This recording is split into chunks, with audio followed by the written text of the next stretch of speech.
വീണ്ടും നമസ്കാരമുണ്ട്. അപ്പോ ന്യൂജൻ വോട്ടർമാരെയും ഭാവി വോട്ടർമാരെയും തേടിയുള്ള വോട്ട് പാതയുടെ ക്യാമ്പസ് ഹണ്ട് കടന്ന് കൊല്ലത്തെ ഫാത്തിമ മാതാ കോളേജിലെത്തി.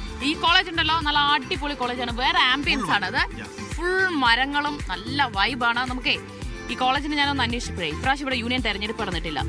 ഇലക്ഷന് മുമ്പ് എന്തോ പരാതി കൊടുത്തിട്ട് അതിപ്പോൾ ഹൈക്കോടതി സ്റ്റേ ചെയ്തിട്ടുള്ളത്. അപ്പോൾ ആ ഒരു രാഷ്ട്രീയ പ്രാധാന്യം കൂടി നമുക്ക് അതും കൂടി ചോദിക്കാം. പ്രസക്തിയും പ്രാധാന്യമുള്ള ഒരു ക്യാമ്പസ് കൂടിയാണ്.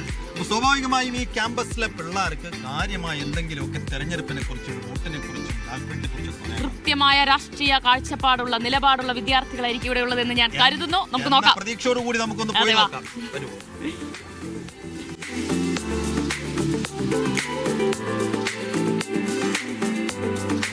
കോളേജ് നല്ല അടിപൊളി കോളേജാണ്. നമ്മളൊന്ന് കറങ്ങി നടന്നു. നമുക്കിനി നമ്മുടെ സ്റ്റുഡൻസിനോട് ചോദിക്കാം പൊളിറ്റിക്കൽ വ്യൂ എന്നും അവർക്ക് എന്താണ് പറയാനുള്ളത് ചോദിക്കാം. നിങ്ങളൊക്കെ ഇവിടെ പഠിക്കുന്നവരല്ലേ? വോട്ടില്ലേ? എല്ലാവർക്കും ഉണ്ട് വോട്ട്. അപ്പൊ എത്തണ വോട്ട് ചെയ്യാൻ പോകണം? ആദ്യമായിട്ട് വോട്ട് ചെയ്യാൻ പോകണം? അല്ല, രണ്ടാമതായിട്ടാ. ഓക്കെ.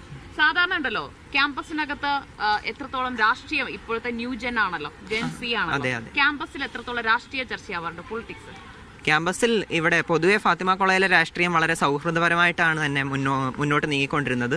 പക്ഷേ ഇപ്പം ചില സാഹചര്യങ്ങൾ കൊണ്ട് തന്നെ ഇവിടെ രാഷ്ട്രീയം നിലനിൽക്കാത്തൊരു അവസ്ഥയാണ്. കാരണം എന്ന് വെച്ചാൽ യൂണിയൻ സ്റ്റേ ചെയ്ത് വെച്ചേക്കുന്നു, ഇലക്ഷൻ സ്റ്റേ ചെയ്ത് വെച്ചേക്കുന്നു.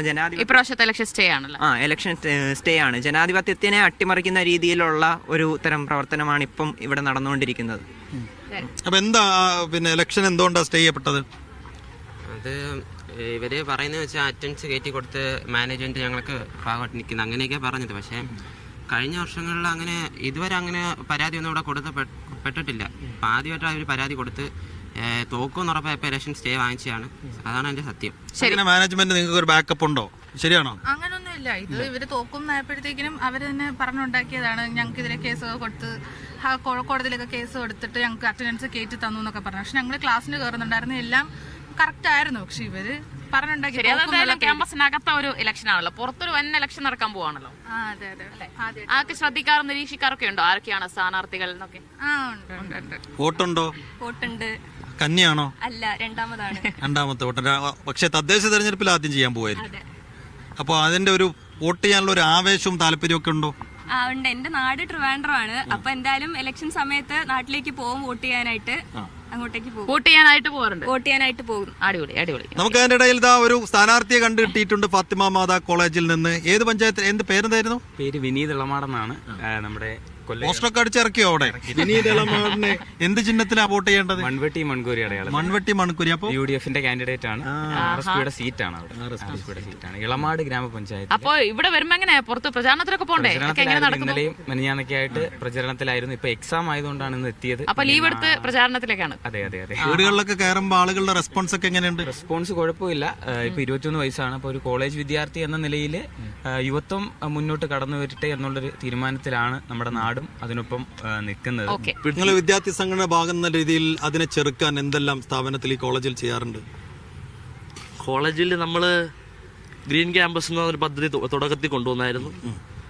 ചെടികൾ മധുരവനം എന്നൊരു പദ്ധതി അവിടെ ഉണ്ട്, നമ്മളവിടെ സ്ഥാപിച്ചതാണ്. അങ്ങനെയുള്ള പല പദ്ധതികളും കൊണ്ടുവരുന്നുണ്ട്.